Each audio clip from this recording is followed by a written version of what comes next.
Magandang araw po sa inyong lahat. Bago po tayo magsimula, mag-subscribe po muna kayo sa channel ni John Reps. Nasa description po ang link ng kanyang video. Huwag nyo rin kalilimutan na mag-subscribe sa ating channel para ma-update kayo kapag naglalabas tayo ng gantong reaction video. Like this video kung magugustuhan mo ang ating reaction video. Title po nito, China ikinagalit ang pagpapadala ng Amerika ng puwersa bilang suporta sa Pilipinas. Grabe talaga tong China, no? Simulan na po natin to. Let's do this.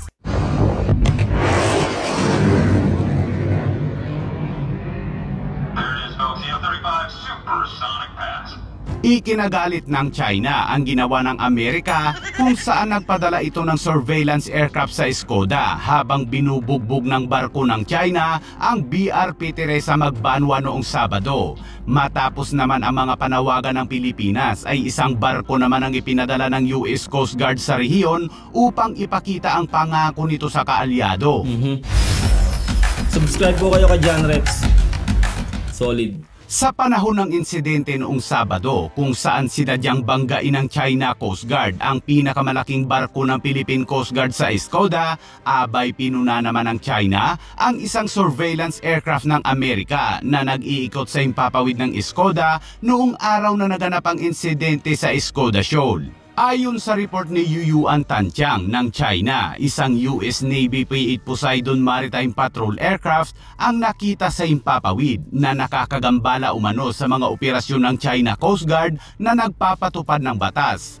Ang sasakyang panghimpapawid ng Amerika ay maaaring nangangalap umano ng mga impormasyon at potensyal na nagsasagawa ng jamming o pagpasok sa mga radio frequency ng mga sasakyang pangdagat ng China. Ayon sa China, ang presensya ng P-8 Poseidon Maritime Aircraft ng Amerika ay nagsisilbing panghihikayat umano sa Pilipinas na magsagawa pa ng mas matinding provokasyon at idinagdag na ang sasakyang panghimpapawid ng Amerika ay maaari ding magsilbi bilang isang aerial military journalist upang sirain ang legal umanong aksyon ng China laban sa mga paglabag daw ng Pilipinas. Ang tanong, kung dumaan nga dyan ang eroplano ng Amerika, bakit hindi nila hinaras? Bakit hindi nila pinler tulad ng ginagawa sa atin ng pagpipler dyan ng ating eroplano sa ating EEZ? Bakit? Bakit tayo, pag tayo ay pinipler nila at hinaharas? Bakit yung US ay hindi nila hinaras? Dahil takot sila sa US. Di ba? Kung gano'n ang kanilang pakiwari, alam nila na parang kinukuhanan daw sila ng informasyon, nagsusurvey daw dyan ng eroplano ng US, bakit hindi nila itinaboy? Yan ang hirap sa China. Kapag alam nila ang bansang hindi pumapalag ay haharasin nila. Hindi nila titigilan. Pero kapag ang US o malakas na bansa ang pumalaot o lumipad dyan sa himpapawid, wala. Hindi nila hinaharas. Hindi ka pa ba nakasubscribe sa aking channel? Dapat mag-subscribe ka na. Kasi road to 100k subscribers na ang ating channel. At kapag na-reach natin ang 100k subscribers, magkakaroon tayo ng cellphone giveaway. Kaya stay active, like our video, syempre share this video and always subscribe. Mag-iingat po kayo lahat. Maraming salamat. Back to the video. Dahil sila po ay takot sa US. Sinasabotahe lamang umano ng mga ganitong hakbang ng Amerika ang kapayapaan at katatagan sa South China Sea. Aray. Sa kabila niyan ay muli namang inulit ng China ang sinabi nito noon na dapat nang paalisin ng Pilipinas ang isang mid-range capability missile system ng Amerika na nasa Pilipinas pa rin ngayon. Wala kayong pakialam sa aming missile system dyan. Kung yan ang pinahiram sa amin ng Amerika para mag-training ang mga sundalo namin at para mapamiliarize sa mga ganyang sandata o sa ganyang armas, no, yung missile system na yan, wala kayong pake kung kami ay magpalakas ng aming sandatahang lakas. Kayo ang dahilan kung bakit nagpapalakas ngayon ng sandatahang lakas ang Pilipinas. Kung hindi kayo nang gugulo dyan sa aming teritoryo sa West Philippine Sea ay hindi mangyayari yan. Kaso nga lang nga, matindi ang aming presidente na si Pangulong Bongbong Marcos. Kaya eto na, nagpapalakas na ang AFP at lahat po ng sandatahang lakas ng Pilipinas. Makailang beses na itong pinuna ng China mga kabayan na tila ba takot na takot sa isang pirasong missile system ng Amerika na nasa bansa. Kaya nga eh. Samantala, habang ang China ay nagsusumikap ng mas agresibo sa pag-aangkin nito sa West Philippine Sea, sinabi ng Deputy Commander ng US Coast Guard Pacific na si Rear Admiral Andrew Sugimoto na nagtalaga sila ng support cutter na umiikot sa mga isla ng Pasipiko na nagbibigay ng pagsasanay at tulong sa mga kaalyado nito.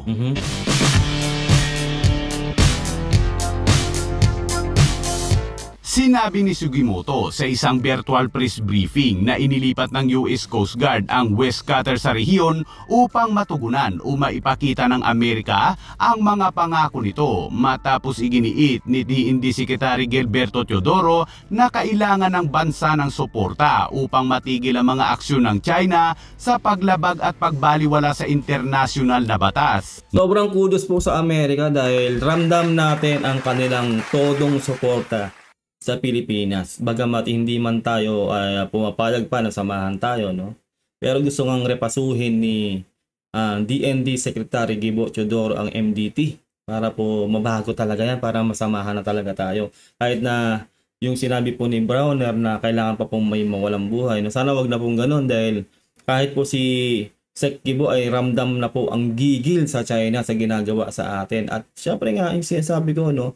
Walang humpay ang suporta sa atin ng US. Diba naglalayag pa rin sila dyan at talaga pong umiikot po ang kanilang mga eroplano sa ating teritoryo para mag-survey. Tingnan po talaga kung anong nangyayari. Hindi po tayo pinababayaan ng Amerika. At sinabi na rin nga po ni Paparo, diba, na kayo na lang ang inaantay namin na magbigay ng go signal. Handa namin kayong tulungan ngayon na o kung kailan nyo gusto. Hanggang huli, hindi namin kayo iiwan. Ganon ang winiwika po ng US. Kaya sana po, no, magpasama na tayo sa US dahil unang-una po, hindi talaga natin kaya ng one-on-one ang China. Aksyon ng China sa paglabag at pagbaliwala sa internasyonal na batas. Ngunit ayon sa AFP Chief of Staff ay hindi pa umano napapanahon upang humingi ng tulong sa Amerika para sa mga operasyon ng Philippine Coast Guard sa West Philippine Sea.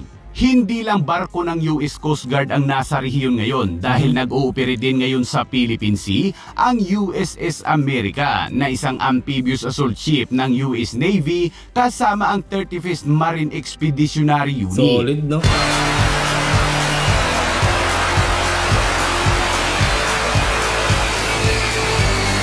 Sobrang igting po talaga ng suporta ng sa atin, no, ng US. Kaya yung sinasabi ko, no, habang si Biden pa po ang presidente, samantalahin na sana natin ito. Mapag-isipan nila, mapag-usapan at mapag-meetingan na po yan sana ng ahensya ng gobyerno natin na magpasama tayo sa US. Dahil sa November po, election na sa US at magkakaalaman na kung si Trump ang magiging susunod na presidente. Hindi po natin hawak ang future natin. Kung ganyan pa rin po kaigting ang magiging suporta sa atin ng US kapag si Trump na ang maging presidente ng US.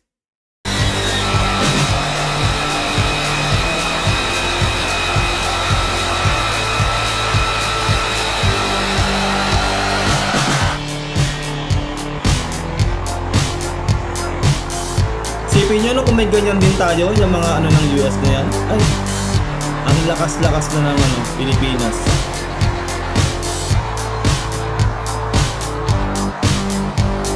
At bigla lang pong pumasok sa isip ko, no, what if hindi po pinaalis ang Amerika noong panahon ni Erap Estrada, no, na yung mga bases po dito na hanggang ngayon, kung hanggang ngayon ay nandito pa rin po ang Amerika, baka sobrang lakas na po ng bansa natin. Real talk yan. Saka sa mga nakaabot po nung era po na yon, ang tindi po ng ekonomiya natin, ang lakas po ng ekonomiya natin, maganda po yung buhay kumpara po sa mga sumunod na nangyari nung nawala po yung US.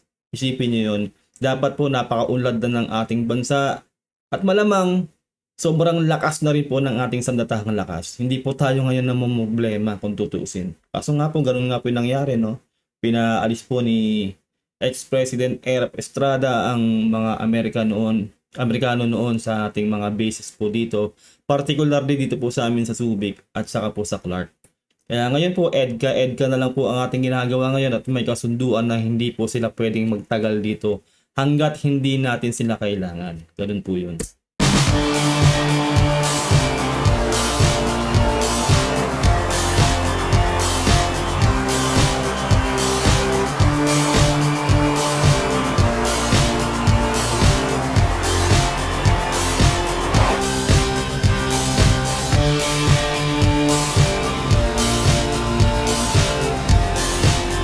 Ganda eh, no?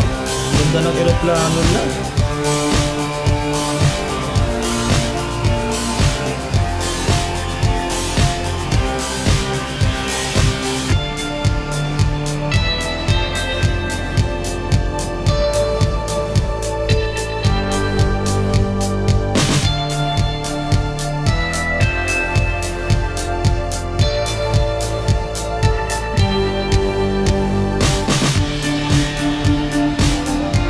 Ibang level talaga ang Amerika, napakaganda at high-tech ng kanilang mga sa datahang lakas.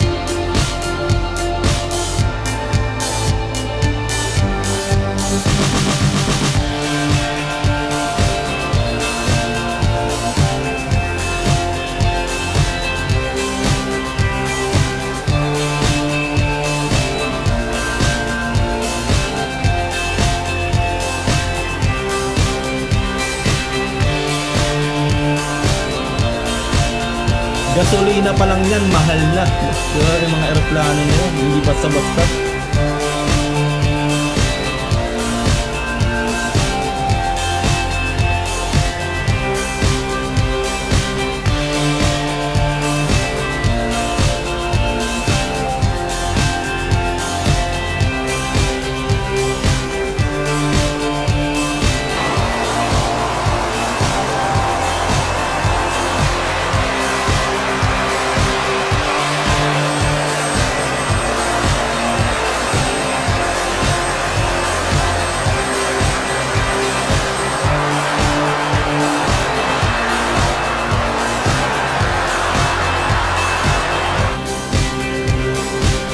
Grabe talaga yung kanilang mga pandigma nila.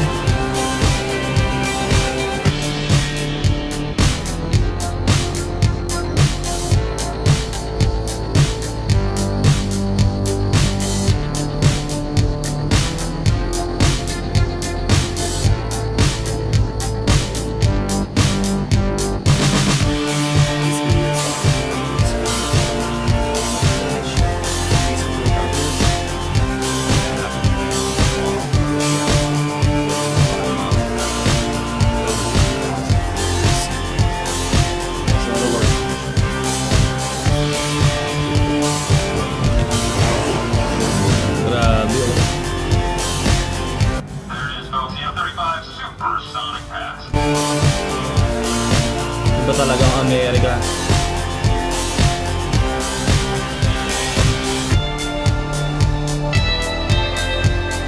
Bigla ako lang pong na-imagine ng mga subscribers ko, mga viewers, no. Ang sarap sigurong tingnan kung tayo po ay maglalayag sa West Philippine Sea na kasabay natin ang US. At syempre lahat tayo makakurious kung gagawa pa ba ng kabulastugan ang China kapag kasabay natin yung barko ng US, no? Kasi ano yan eh, sobrang parang exciting makita kung talagang gagawa pa sila ng hindi maganda. Pero sa tingin ko po no, hindi talaga eh, dahil alam niyo takot po sila sa US. Iba po kasi level pag US na.